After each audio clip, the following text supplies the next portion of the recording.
Good evening, kids. Tonight's story is going to be called Mrs. Piggly Wiggly Won't Take a Bath Cure. So if you guys are ready, let's begin.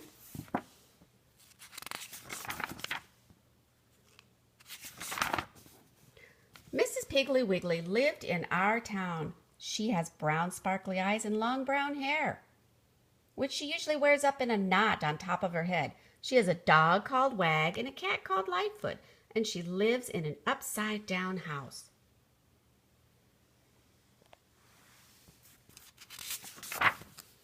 All the children love Mrs. Piggly Wiggly, and Mrs. Piggly Wiggly loves them. She's always ready to stop whatever she's doing and have a tea party.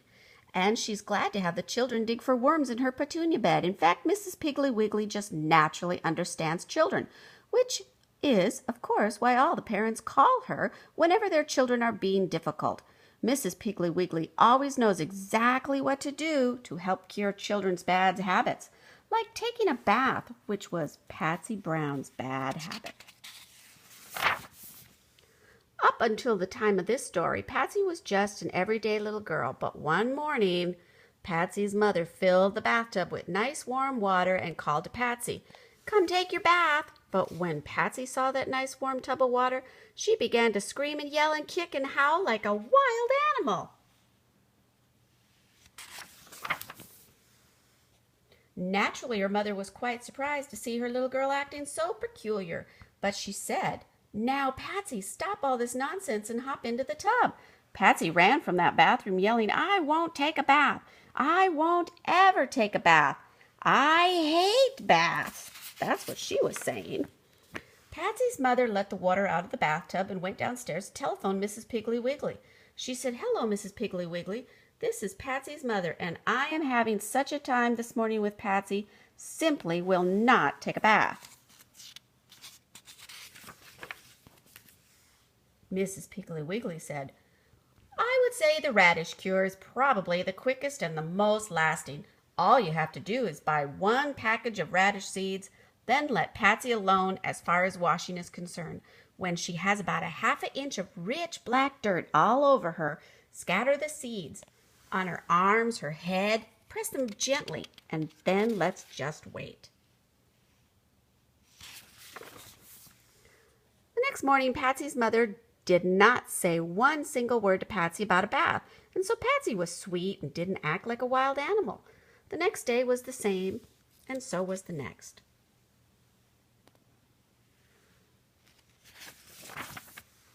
When Sunday came, Patsy was a rather dark, blackish gray color, so her mother suggested that she stay home from Sunday school.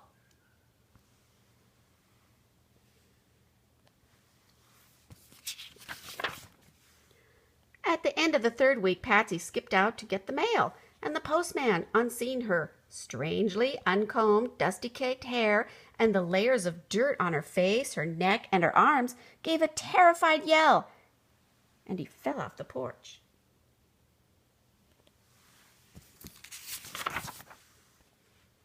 Patsy's parents decided to keep Patsy indoor after that, but Patsy seemed quite happy. Of course, it was getting hard to tell how she felt, as her face was so caked with dirt that she did not smile, and she talked. "Oink is, I am Patsy. I on ache ath." She also had to take little tiny bites of food because she couldn't open her mouth more than a crack. At last the day came when Patsy was ready to plant. That night when she was asleep, her mother and father tiptoed to her room and very gently pressed the radish seeds into the dirt on her forehead, her arms, and the back of her hands.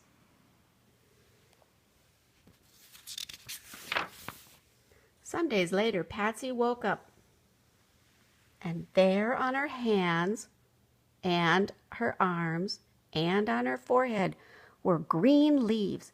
She jumped out of bed and ran down the stairs to the dining room where her mother and father were eating breakfast. "Ook, ook, at Anne's," she squeaked. Her mother went over to Patsy, took a firm hold of one of those plants on her forehead, and gave it a quick pull. Patsy squeaked again, and her mother showed her the little red radish she had pulled. Patsy suddenly said, other I ant a. What did you say, my dear? Asked her mother very busily, pulling all the radishes and putting them in a neat little pile on the dining room table.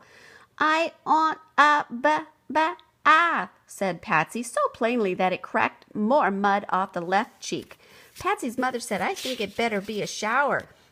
And without another word, she went upstairs and turned on that warm water. Patsy was in the shower all that day. She used up 2 whole bars of soap, and she didn't even come out for lunch.